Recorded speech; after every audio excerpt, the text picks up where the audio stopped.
శ్రీగురుభ్యో నమ. హరి ఓం. శ్రీమహాగణాధిపతయే నమ. శ్రీమహాసరస్వత్యై నమ. హరి ఓం. యఃకర్త జగతాం భర్త సంహర్త మహసాం నిధి ప్రణమామి తమాదిత్యం బహిరంతస్తమోపహం. ఇప్పుడు మనం ప్రత్యేకించి చెప్పుకోవాల్సింది ఒకటి ఉన్నది. ఎందుకంటే సంవత్సరాది అంటే ఉగాది తెలుగు సంవత్సరాది. ఎందుకంటే హిందువులందరికీ కూడా సంవత్సరాది తెలుగు సంవత్సరాది. అయితే మనకు బాగా అలవాటు ఇప్పుడు పడ్డది ఏంటంటే ఇంగ్లీషు జనవరి నుంచి డిసెంబర్ వరకు సంవత్సరం లెక్క జనం చూసుకుంటున్నారు. పంచాంగంలో తిథుల ప్రకారం సంవత్సరం వస్తుంది, అది ఎవరికీ తెలియదు. తిథి, వారం, నక్షత్రం, యోగం, కరణం ఈ 5 కలిసి పంచాంగం అయింది. అయితే పంచాంగ శ్రవణం అనేది యుగాదిగా చేసుకుంటాం.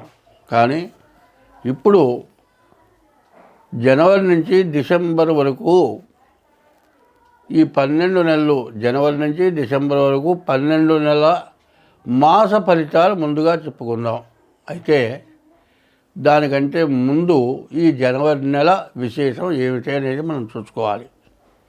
2025 మరి వృషభ రాశి ఫలితాలు ఫిబ్రవరి నెల. ఇందాక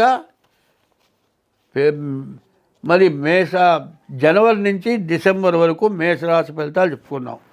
ఇప్పుడు వృషభ రాశి 2025 జనవరి నుంచి డిసెంబర్ వరకు కూడా 2వ రాశి వృషభ రాశి ఫలితాలు చెప్పుకుందాం.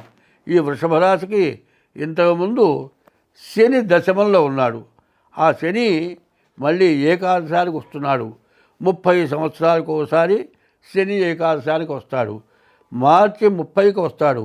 అక్కడి నుంచి 2 సంవత్సరాల 6 మాసాలు వృషభ రాశి వాళ్ళకి శని ఎంతో మేలు చేస్తాడు. అదే రాశిలోకి మరి రాహు కూడా వస్తున్నాడు.